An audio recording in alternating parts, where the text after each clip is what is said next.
Bonjour à tous. Alors, je vous retrouve cette fois-ci pour la deuxième recette de bredele de cet hiver 2020 un peu particulier. Cette fois-ci, on aura quelque chose de moins exotique.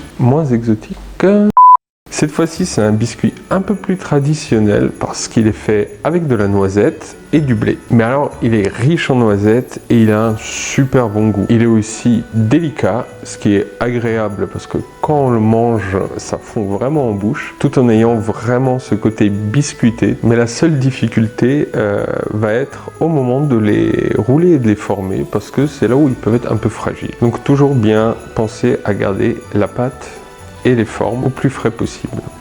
C'est un biscuit qu'on va découper en forme pour Noël, mais qui peut être fait n'importe quand sous d'autres formes. Et comme ça, on va pouvoir le décorer par la suite, soit en faisant des jolies décorations colorées. Moi, je vais vous montrer une petite astuce pour décorer joliment, à grande vitesse, une bonne quantité de bredele avec du chocolat. Sur ces biscuits à la noisette, un glaçage au citron, à la bergamote irait très bien. Mais tout simplement, le chocolat va créer une association super addictive. J'en dis pas plus, on s'attaque tout de suite à ces biscuits en commençant par les noisettes. Donc on aura besoin de 60 g de noisettes. Alors là elles sont entières, on peut acheter de la noisette en poudre, mais ça perd en goût quand même. Et si tu as un blender, c'est très simple de faire de la poudre de noisette, surtout qu'ici elle n'a pas besoin d'être extra fine.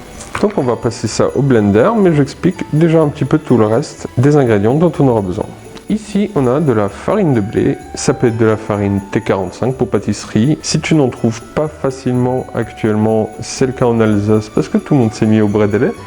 Ça marche très bien avec la farine T55 comme ici, voire même avec de la farine T80. Donc ici, 75 g de farine T55. On aura 50 g de semoule de blé dur, fine et blanche, à laquelle on va ajouter une demi-cuillère à café de poudre à lever, une pincée de sel, et un tiers de cuillère à café de vanille en poudre ou extrait. L'idée c'est de mettre de la vanille comme t'aimes. Pour le sucre, on n'a pas besoin de beaucoup, c'est 30 g de sucre glace. Encore une fois, sucre glace que je fais moi-même au blender en passant tout simplement du sucre de canne blond. Et ici, on a un petit mix de 40 g de margarine et 20 g d'huile de coco neutre en goût, donc c'est celle qui va donner une bonne texture biscuitée et du coup le fait de mélanger les deux, ça va nous donner une matière grasse qui va en même temps avoir un peu de souplesse mais en même temps refroidissant, va donner ce côté croustillant et fondant. Et on aura aussi besoin d'une petite quantité d'eau. Ici il y a à peu près 2 cuillères à soupe, ce sera sûrement une cuillère à soupe d'eau minimum, peut-être 2. Donc on commence par broyer nos noisettes. Je vais le faire en pulsation pour vraiment contrôler au mieux la manière dont le blender va hacher les noisettes.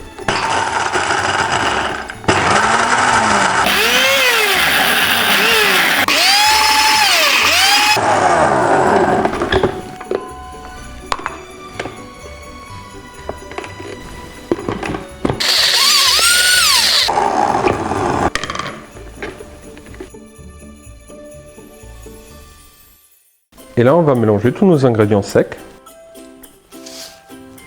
Donc, notre farine de blé, notre semoule de blé avec la poudre à lever, le sel et la vanille. Et notre sucre glace.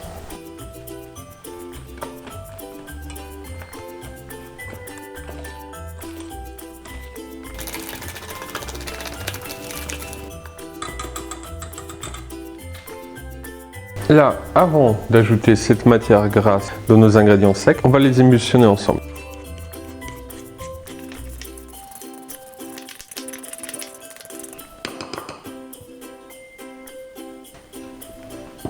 Et on intègre ça.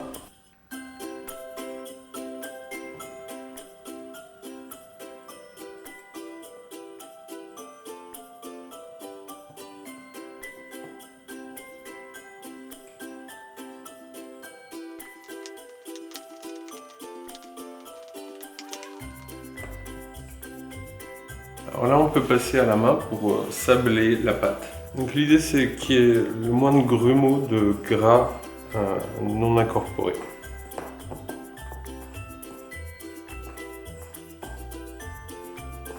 Voilà, donc là, on a une pâte qui se tient, mais qui est très cassante. Donc on va rajouter notre eau.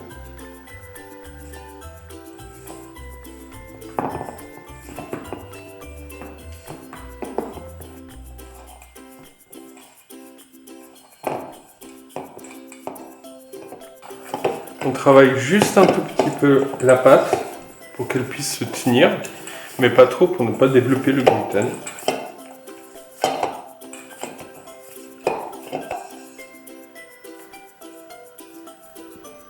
Donc on a une pâte bien grasse, souple, mais qui reste toujours bien sûr cassante. Et là, comme beaucoup de pâtes en pâtisserie, on uniformise la boule, on recouvre au contact, elle va attendre au frais. À peu près une demi-heure, ça dépend de la température extérieure, ça dépend de la quantité de biscuits. L'idée c'est que faut pas qu'elle soit trop froide parce qu'elle va être dure à rouler et va être cassante. Mais si elle est trop molle, on va pas pouvoir former non plus. Donc je vous montrerai un peu la texture qu'on attend en sortie de frigo. Notre pâte a pris le frais. Et voir un tout petit peu, voilà. Elle a repris de la densité, là j'appuie vraiment assez fort. Voilà, elle craquelle un tout petit peu. Donc là ce qu'on va faire, c'est qu'on va diviser cette portion pour deux. Alors, à savoir qu'une boule comme ça va faire à peu près une trentaine de formes, selon la taille des formes bien sûr, donc entre 20 et 30 formes. Ne pas trop réchauffer, attention, vraiment aller assez rapidement. Et sur une surface non adhérente, on va rouler ça, mais pas directement avec le rouleau à pâtisserie. Si on se retrouve avec beaucoup de pâte sur le rouleau à pâtisserie, pour pas dire tout, on va devoir utiliser par exemple le plastique qu'on a utilisé pour couvrir notre pâte. Alors on écrase rapidement déjà pour mettre en place une forme, voilà, et on roule. On va chercher à peu près une épaisseur de 2 mm, 2-3 mm, quelque chose quand même qui a une certaine épaisseur. Ok, pas plus. Et on va prendre quelques formes de base et faire une petite découpe. Alors, bougez bien votre forme avant de sortir pour être sûr qu'elle soit bien découpée et que ça ne tient plus du tout nulle part.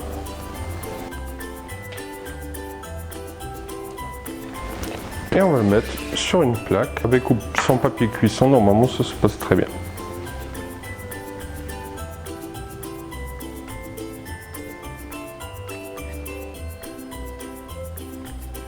Le reste, on va l'incorporer dans le reste de pâte. Et on recommence jusqu'à ce qu'on n'ait plus de pâte. Et à chaque fois, si il fait chaud chez vous, n'hésitez pas à remettre le plateau au frais en attendant de faire de nouvelles formes. Et voilà, on va mettre ça au four pour à peu près 15 minutes. Il faut que ça prenne une petite couleur, mais il faut que le biscuit soit encore un tout petit peu moelleux, surtout dans la partie centrale. Et voici nos biscuits à la noisette qui ont pris une légère coloration. Voilà, c'est un peu sec au-dessus, par contre, si on enfonce le doigt, ça s'enfonce encore un tout petit peu au cœur. Donc ça, on va laisser juste refroidir quelques minutes et après on va de nouveau mettre sur une grille. Alors je tempère le chocolat